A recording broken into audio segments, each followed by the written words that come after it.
So we are in the book of Romans, or we're almost in the book of Romans.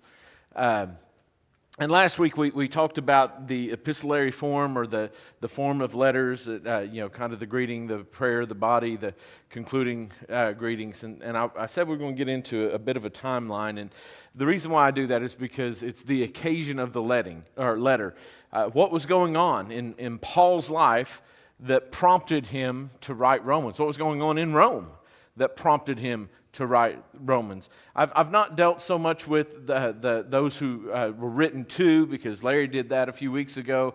I haven't dealt too much with who Paul was personally, because Larry dealt with that. And so this is the last lesson that I plan on doing of introduction. If you have questions about the introduction of Romans, I'm sorry, but we should. But between Larry and I, this is now the fourth lesson on the introduction to Romans, and you're probably ready to get into the text. I'm excited to get into the text, but I do want us to understand as best we can the occasion of the writing itself. So we're going to start all the way back in 30, which is the death of Jesus, and this is really where it begins for Paul. What year was Paul converted? Have you ever thought about that? How long was Paul a Christian? When was he converted? And so if we start with the death of Jesus, we definitely know that it was sometime after the death of Jesus. And we look at Acts chapter 2 with the beginning gospel sermon. We don't find Paul's conversion until Acts chapter 9. There must have been a lot of years that intervened between that. Well, not really. From the day of Pentecost down to Paul's conversion is probably about 3 years. Maybe 4. So most people put Paul's conversion sometime around 33 or 34 AD. And when we say that, I don't know what's going on there. But I don't know, maybe I rested my finger in the wrong spot. All right, so this is his conversion, Acts chapter 9, verses 19 and 20. And then we would say that probably somewhere around here, Acts chapter 9, verse 26 through 30, Paul goes to Jerusalem. He is stifled there. The disciples don't want anything to do with him, and so that trip probably takes place here. Now, if you're looking in your mind, you're thinking in your mind, yes, in Galatians, he talks about he didn't go up to Jerusalem until... And basically in the letters of Paul, we have about 4 trips of Jerusalem mentioned, going to Jerusalem. And then in the book of Acts, we've got like 5. And so what we're trying to do is take this 5 and this 4 and line up where best they fit. And what we really like is a history book that tells us the exact day, month, and year that all of these things happened. But that's not what we're given. We're given books, letters written on occasions for specific purposes. We've got a brief, very, we think of Acts, that's a big book, but it's a very brief history of the first few years of the church. And so if you think Paul is converted somewhere around 33, and you get to the time that he is killed somewhere around 64, there's a lot of years covered in the book of Acts. And so it's not a blow-by-blow account of everything that happened. So we've got to be careful. Even though we might want that, we don't get that. From Jerusalem, Paul goes to Tarsus. This is probably the same year, maybe 34. These dates are somewhat arbitrary. We can nail some of them down pretty firmly. We'll talk about that in a moment. But after that, he goes into Arabia, according to Galatians chapter 1 and verse 17. From there, he receives a revelation from Jesus, Galatians chapter 1 and verse 12. This is how he is able to teach the gospel, is because Jesus has given him a revelation. Sometime after that, King Aretas takes over Damascus. Now, that's important because, he is going to seek to do damage to Paul, but we know that he takes over around 34, 35 AD. And so whenever we know that when Paul says King Aretas was coming after me in 2 Corinthians, it had to be after sometime after 35. So that's how we get some of the dates in the timeline. Somewhere around 36, he returns to Damascus. He is there, according to Galatians chapter 1, 17 and 18, for 3 years. So if he gets there somewhere around 35, 36, he's going to be there till about 39 or so. It is also here that King Aretas seeks to arrest Paul, 2 Corinthians 11, 32 to 33, so that happens probably in this 3-year span as well. So we jump out now, it's about 39, maybe 40. There's a brief visit to Jerusalem. I believe this is the one that's mentioned in Galatians chapter 1 and verse 18 when he says, I did go, but it was only for a short time, and I didn't meet with important people. His whole point in Galatians chapter 1 is to say, look, I went, but I already had my teaching. Why? Because he'd already received the revelation of Jesus. He wasn't dependent or derivative of the apostles and the somewhat brethren or the important brothers in Jerusalem. He was independent, and that is he received his revelation from Jesus. At some point here, he goes back to Tarsus. We know that from Acts chapter 11 and verse 25, because Barnabas will go and retrieve him from Tarsus. So somewhere during this time, after the brief visit to Jerusalem, he goes back to Tarsus for a little while. It's sometime in here that he probably receives that vision of the third heaven that's recorded in Acts chapter 12, while he was there. And then we find about 45, after he's been there for a little while, he makes this move back to Antioch with Barnabas. So Acts chapter 11, 25 and 6, Barnabas goes to Tarsus, brings him back to Antioch, and the brothers or the Christians are first called, or disciples are first called Christians in Antioch in Acts chapter 11. They, at that time, have gathered some funds to send to Judea for famine relief. And so Acts chapter 11, 27 through 30, Paul and Barnabas are the ones that are chosen to take the funds down to Jerusalem. Now, this is not the big collection that he's going throughout the Mediterranean world. That's going to happen afterwards. But it's for the same cause, that is, the poor and famished saints in Judea. Somewhere around this time, Herod dies, and we have a pretty firm date from secular history on that. So around 45 A.D., Herod dies. That's recorded for us in Acts chapter 12. A couple of years later, in 47, Paul's first missionary journey begins, Acts chapter 13, verse 1.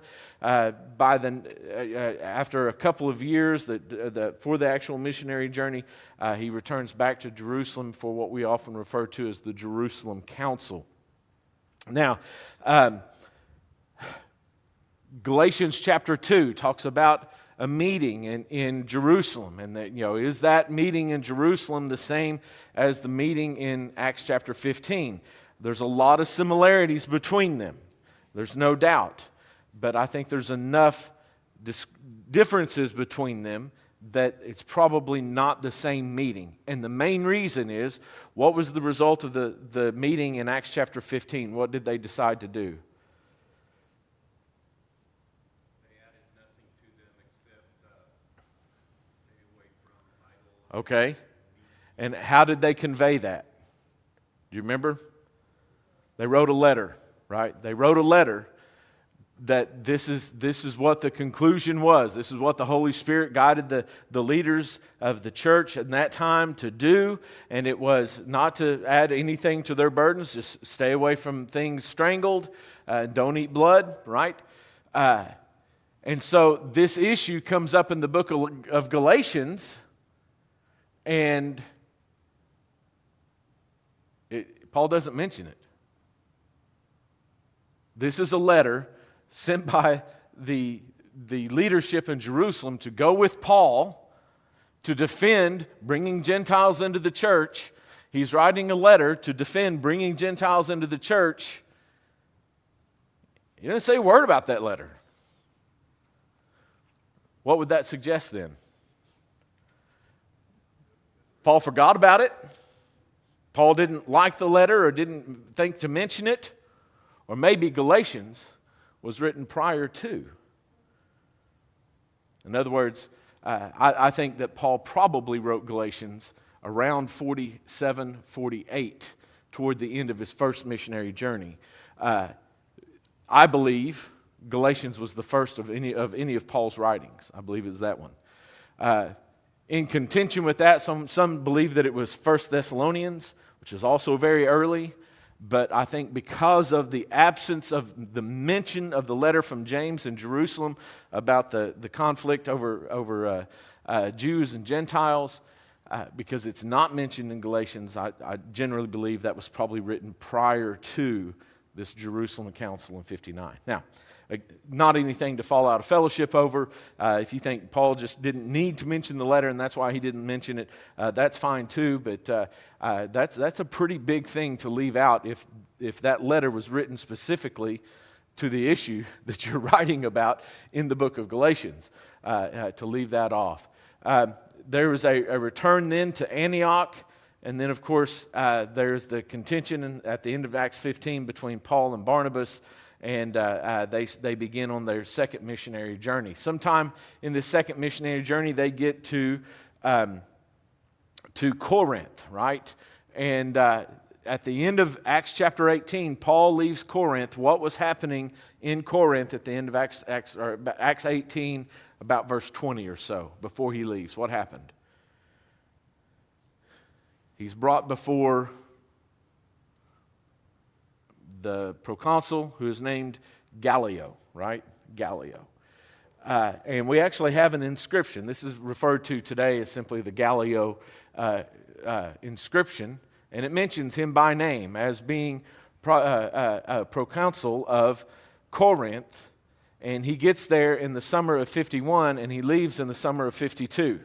So if Paul goes before Gallio in Corinth as the proconsul, it has to be somewhere between the summer of 51 and the summer of 52. So there's about a year there that it has to be. So probably 51 or 52. We don't know exactly when he appeared before Gallio, but there can only be really a year's time. So when we talk about dates and things, that 52 becomes an important date. So he starts this second missionary journey, probably writes Galatians either, like I said, I think right before the Jerusalem Council, but some think after, but right there, 47 to 49 for that. I also think that 1st and 2nd Corinthians are probably written during the second missionary journey, 51, 50 or 52, somewhere around there for both of those letters. We'll skip ahead now. He's been before Gallio. At the end of Acts chapter 18, of course, he goes back to Jerusalem, and then he starts the third missionary journey. There's no fanfare. If you're reading Acts chapter 18 and you get down to the end, and at verse 22, I believe it is, he goes away, and then in verse 23, he starts the third missionary journey. These are, when we think of missionary journeys, we're thinking of, he's traveling, he's a traveling missionary, he goes into this town, and he teaches in the gospel, makes a few converts, and he goes to the next town and teaches and goes and makes a few converts. But like some of these cities, he's staying for a year or 2 years or almost 3 years. And so it's kind of, not a lot of journeying if you're staying put for a few years. But we like that. We like that particular nomenclature, that third missionary journey. So that's going to take us from Acts 18 all the way up to Acts 21. And then somewhere around 54, then he ends up in Acts. He ends up in Ephesus in Acts 19, verse 1, right? That's where he goes. He stays there for about 3 years. While he's there, he likely writes 1 Corinthians. All right, this is during his time at Ephesus. He writes this book to the 1 Corinthians, which, remember, he reminds them in 1 Corinthians about the other letter that he has written to them. So we use 1 Corinthians because that's the one that's saved for us. Paul makes reference to a letter even before that. I also think in 2 Corinthians he makes reference to a letter in between 1 Corinthians and 2 Corinthians. So it's likely that Paul wrote at least 4 letters to the Corinthians. We have 2 preserved. And we talked a little bit about my ideas for why they were preserved. But again, ultimately, God is superintending that process. He preserved for us what we needed. And so that proto 1 Corinthians letter, God didn't see that there was something in it we needed today. 1 Corinthians, there's a lot of stuff in there that, 1 Corinthians is about overcoming division. And we certainly need that today in our modern churches. So overcoming division. And then, I think the Spirit, of course, superintending that, got that to us. Probably in around 55, he goes to Macedonia, Acts chapter 20 and verse 1.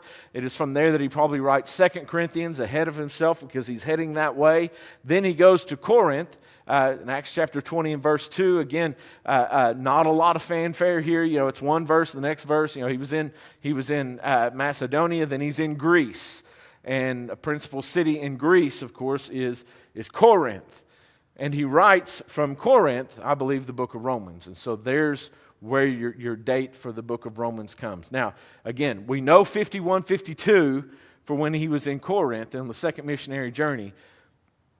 Looking at the amount of traveling that he did, where he went and where he comes back to, by the time he gets here, probably around 3 or 4 year travels, plus the time that he spends there. We know he spent quite a bit of time at Ephesus and all of that.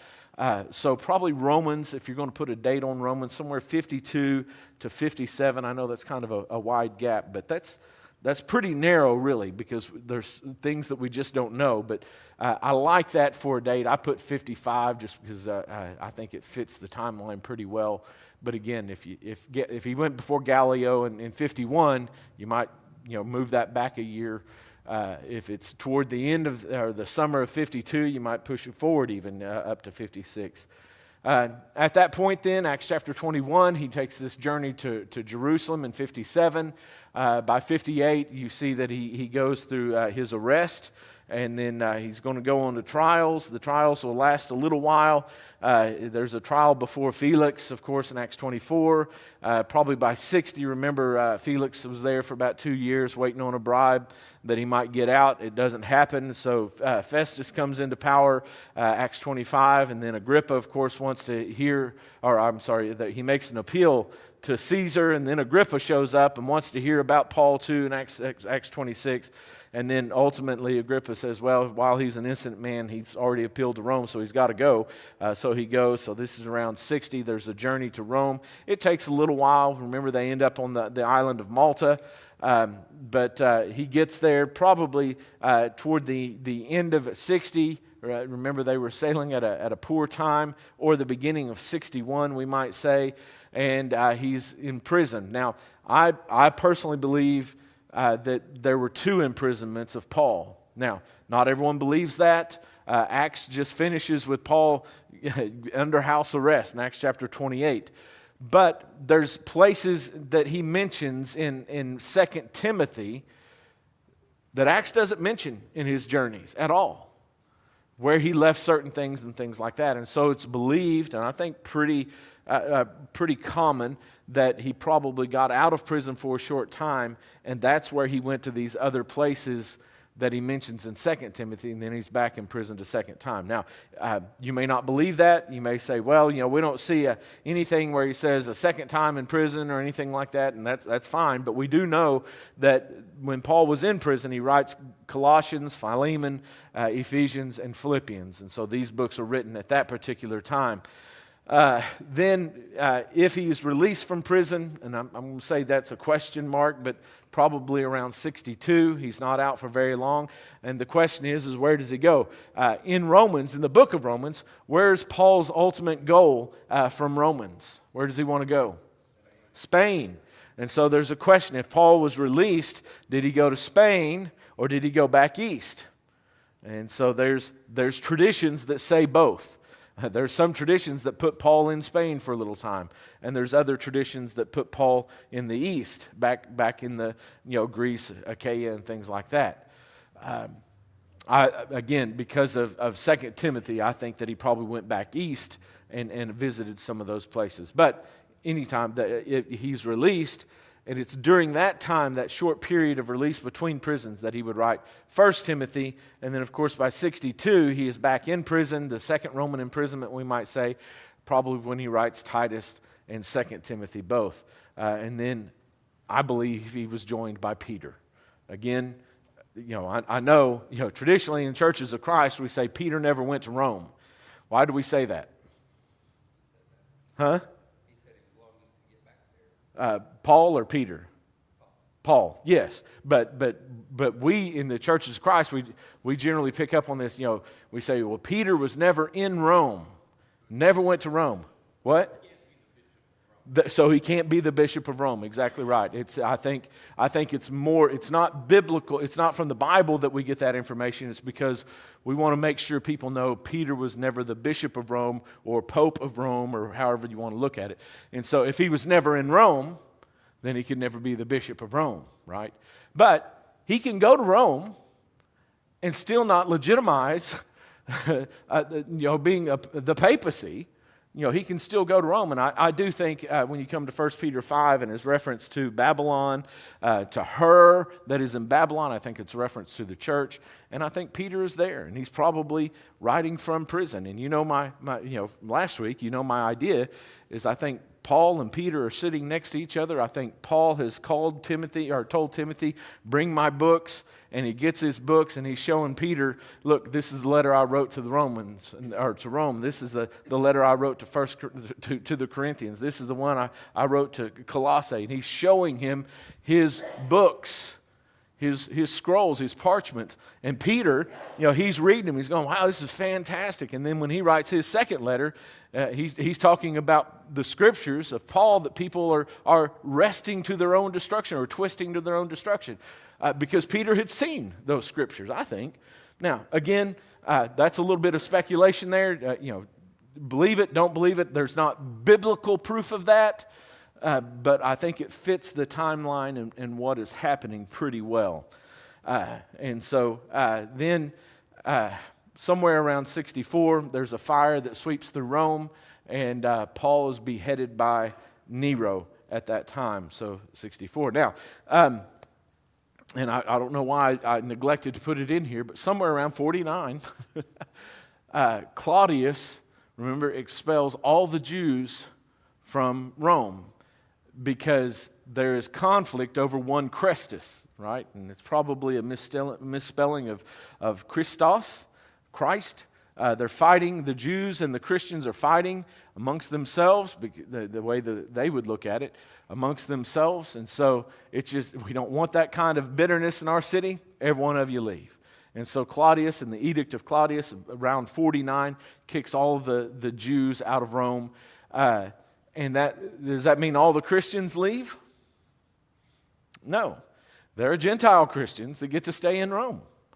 And so the Gentile Christians take over the leadership of the churches. And I say churches because I think there's house churches all over Rome and just outside of Rome. I think the end of Romans bears that out. Greet this brother and the church in his house. Greet this one and the brothers that are with him. And greet this one and the brothers. I think those are house churches all throughout Rome. So he writes, notice he doesn't write to the church at Rome. Right? In Romans chapter 1, he doesn't write to the church at Rome. He wrote to the churches in Galatia. He wrote to the church at Colossae. He wrote to the church at Philippi. He doesn't write to the church at Rome. Who does he write to in Rome? The Christians or saints, literally. To the saints that are at Rome. Why? I think it's because they're divided up in house churches. The average Roman house that we have excavated holds about 10 or 12 people comfortably. Right? In Corinth, there was a man by the name of Gaius who appeared to have, he was a leader, had a larger house, and was able to accommodate. And the tradition tells us where his house is, and the house it had had bigger rooms and things like that, could accommodate maybe 50 or 60 people. And he mentions the church that meets in the house at Gaius. And so it may have been a larger congregation. Maybe the entire church in Corinth could meet in Gaius' house. But in Rome, there's smaller homes. And so they are left behind in these small house churches, and they're dealing with, the Jews aren't here anymore, so they're growing the church. I think the church is growing. Now, Claudius then will die in 54. Remember, Romans is written probably late 54, 55 maybe as late as 56. Claudius is dead, and his edict dies with him. and the Jews go back to Rome. Why would the Jews go back to Rome? I mean, they don't want them there, right? What's in Rome that everyone needs and wants? Money, commerce. It's, remember Aquila and Priscilla had a business of making tents and sails for ships. And Rome's this big city. I mean, commerce is there. We were kicked out, but listen, we can go back. We have a clientele. We can meet more shipmasters and sell more tents and sails and all these things. There's money to make a living with, and that's not greed. That's just opportunity. And so Aquila and Priscilla appear to have gone back, and other Jews as well. And they get back after being gone from around 49 to maybe 55, 5 years. The church in Rome has flourished with all Gentiles. And these Jews get back, and they're ready to take back over the positions they've had before in the church. And what happens? There's conflict, right? There's conflict in the church at Rome between Jew and Gentile. A big part of the book of Romans is about settling this conflict, right? The Jews, we're the Jews. We were the chosen ones. We started these churches. Now, we don't know exactly who started the churches of Rome. I think that there's two sources for it. Ideally, it's those who were at Rome in Acts chapter 2, those from Rome that were on the day of Pentecost. Certainly, those have gone in there. And then we know that many of the people that Paul taught, such as Lydia. Lydia was a seller of purple from Thyatira. Where does he meet her and convert her? Philippi. That's not Thyatira. She was a seller of purple. What do merchants do? They travel around. She's a Christian. She travels to Rome, and maybe she makes converts in Rome. So I think some of Paul's converts from that region, from Macedonia, from Greece, from Achaia, from the Asia Minor, I think those converts are going to go into Rome because all roads lead where? To Rome. And so some of Paul's converts will also go to Rome. So you'll have some Gentile converts in Rome. You've got Jewish converts in Rome. Then all of a sudden, all the Jews are cast out, and all you have left are the Gentile Christians in Rome. And now, 5 years later, the Jews want to come back, and the church is different, right? Have you ever been part of a congregation, maybe 5, 10, or 15 years, and you moved away? Now you're at Baker Heights, but every once in a while you get an opportunity to go back to that congregation you were a part of for many years? Is it the same? All the same people? No, people have died. People have moved. Some people have moved in. New converts. The church is it's an always changing body. I think that's a big part of the significance in Revelation 7. How do we get to Revelation 7? Revelation 7, the question is asked at the end of chapter 6, who can stand in the day of God's wrath?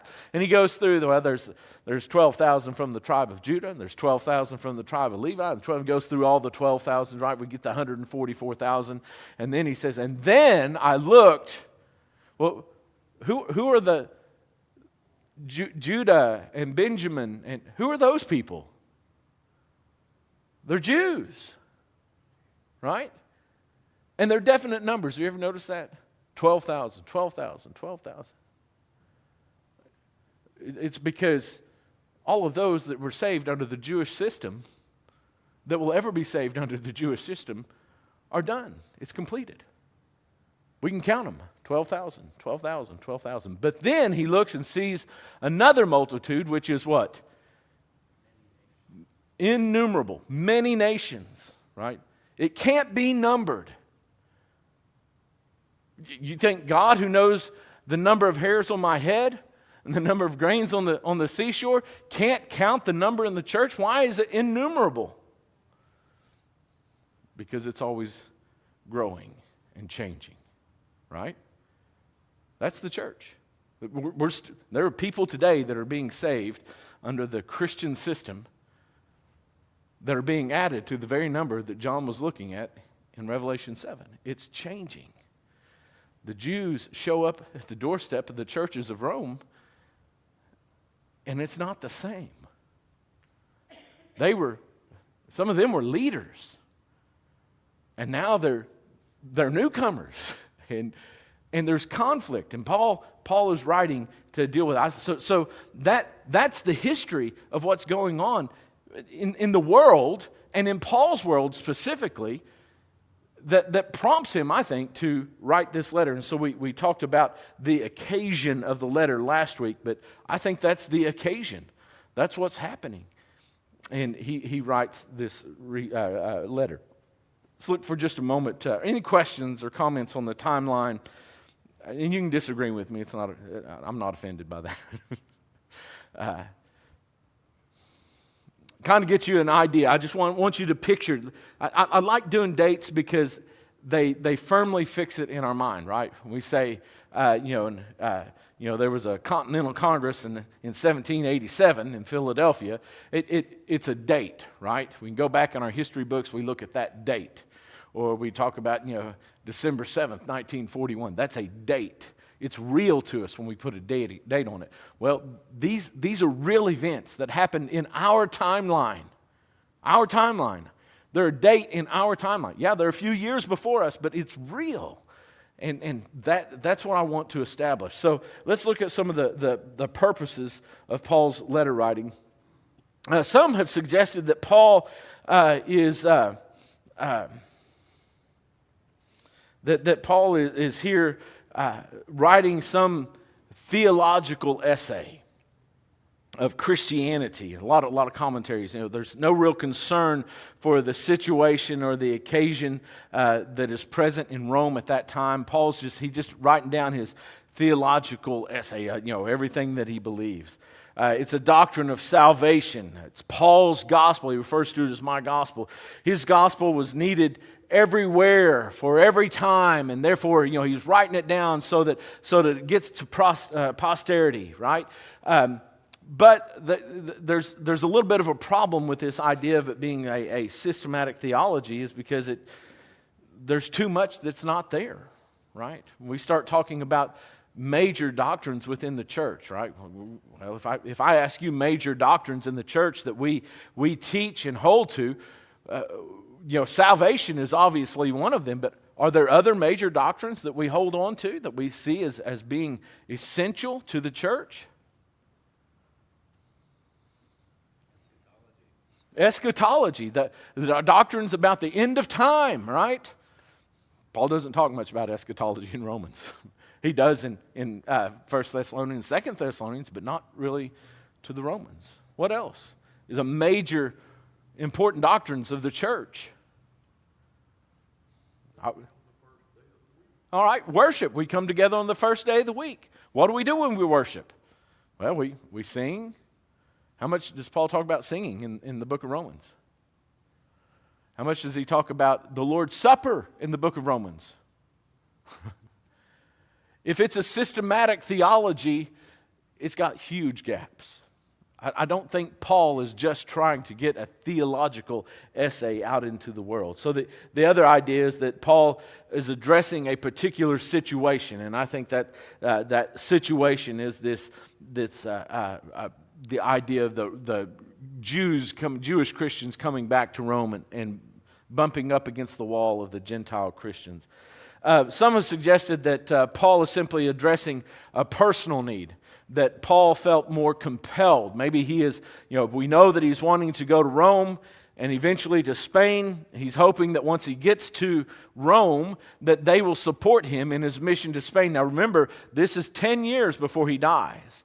He's not even arrested yet. He's not writing from prison.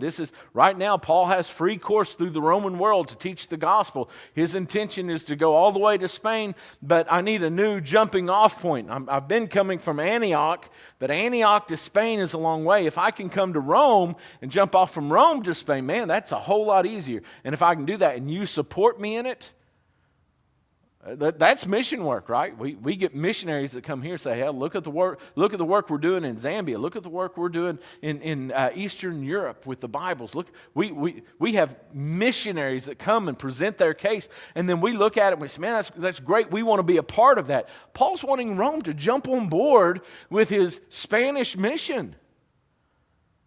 I want you to support me in this Spanish mission. That's what he's wanting. So Paul didn't start their church at Rome. He's never been to Rome, or at least to the church there. And they're thinking, well, who is this Paul? And so Paul may be writing to say, here's who I am. Here's what I teach. This is the gospel that I carry when I go to convert people. And so some have suggested it's kind of like a sermon tape. You know, when preachers are going to look at new works, they send a sermon tape ahead of time. Or, you know, nowadays we send a link. You know, here's a link to my Huddle account. That's what we do in sports. You know, they send the Huddle videos. Well, we send a link to, you know, here's some sermons that I've preached, or, you know, that in particular that I like. And so maybe Paul is sending a sermon tape ahead, trying to get support for him to go to Spain. Or maybe there's some rumors about Paul, and he's dispelling some rumors about what he's teaching. Certainly that happened at other places where they challenged his authority and his apostleship, so maybe that's there. Maybe the Roman situation prompted the letter, and I think this is probably more likely, the Jews and the Gentile, that rift between them. And so they needed a lesson on unity. Of course, we see that in Romans chapter 12, Romans chapter 15, Romans chapter 16. This idea of, you know, even earlier, the gospel is for who? All, right? That's a common theme we'll see in the book of Romans. But, you know, maybe that's what he's doing. Some have suggested a need for an apostolic foundation. I don't think that's as important. There was a time, 2nd century, 3rd century especially, 4th century especially. By the 4th century, it was very imperative for some of the church leaders to trace their lineage back to an apostle. They referred to it as apostolic succession. We had to show that this apostle converted this person converted this person converted this person, and that one's the one that converted me. So there's a chain all the way back. That was important in the 4th century church. It's not important to us today. And I don't think it was ever important. But there are some who still believe apostolic succession. The church in Rome had not been touched by any apostle. And so maybe Paul is trying to establish the authority of the church in Rome by his own reputation. And so maybe that's closer to what he's talking about in the situation at Rome. There is a need for the gospel to be taught, right? We understand that. And I think sometimes we look at that need and we see, well, you know, the non-Christian, they need to hear the gospel. Look at all these unconverted people. They need to hear the gospel. Who else needs to hear the gospel? Christians, converted people. I like what Jack Cottrell said in his commentary, in his introduction on Romans. He says, there is a point that is often missed. The gospel is more than just the initial evangelistic witness given to unbelievers with a view to their conversion. It also includes the deeper meaning and implications of the basic facts of salvation, which are things about which even mature believers can never hear enough. That Paul wanted to preach the gospel to the Christians in Rome meant that he wanted to go deeper into the meaning of Christ's saving work for our sins, unfolding for them the full power of the gospel in the Christian life, and at the same time clearing up common misunderstandings that may arise through incomplete knowledge. In other words, you've heard the gospel, you've obeyed the gospel, but you need to hear it again and hear it more fully. How many of us have heard all of our Christian lives, death, burial, and resurrection of Jesus Christ? We know that. But we have learned so much more. It's all connected to that death, burial, and resurrection, but it's just broader, right? That's hopefully where we end. In fact, in to the Hebrews, he says, you know, by reason of time, you ought to be teaching these things. But you have need of someone coming. That's why we need to repeat and broaden that horizon. And so Paul wanted to do this in person. He wanted to come and teach him his gospel in person. But where's he about to go? to Rome, right? This is Acts chapter 20, or I'm sorry, Jerusalem. It's Acts chapter 20, 21, he's going back to Jerusalem. You remember Agabus, the prophet, comes and says, don't go, because what will happen? They're going to bind you. They're going to arrest you. Paul says, I'm not ready to be arrested only. I'm ready to what? Die. Going to Jerusalem was an iffy event for Paul. He could die. I may not make it out there to teach you the gospel or my gospel. So what's the next best thing? We'll write it down. I'll send it to you. You will have it. And so the primary purpose of Romans then is Paul's loving concerns for these fellow Christians at Rome and his desire to bless their hearts and their lives with the written version of the deeper aspects of the gospel to unfold it for the mature Christian. I think that's a big part of Romans. Now, I don't think there's just one purpose here. I think there's some others that you could tack on, but I do like that idea. He's going deeper for the mature Christians, and that's what we need to be doing. All right, I appreciate your attention. Next week, it's not shepherding week, is it? Okay, so next week, chapter 1. Read chapter 1 this week, at least up through verse 3 or 4, because we'll get at least that far, okay? At least chapter 1, verses 3 or 4, somewhere around there. Read all of chapter 1 if you can.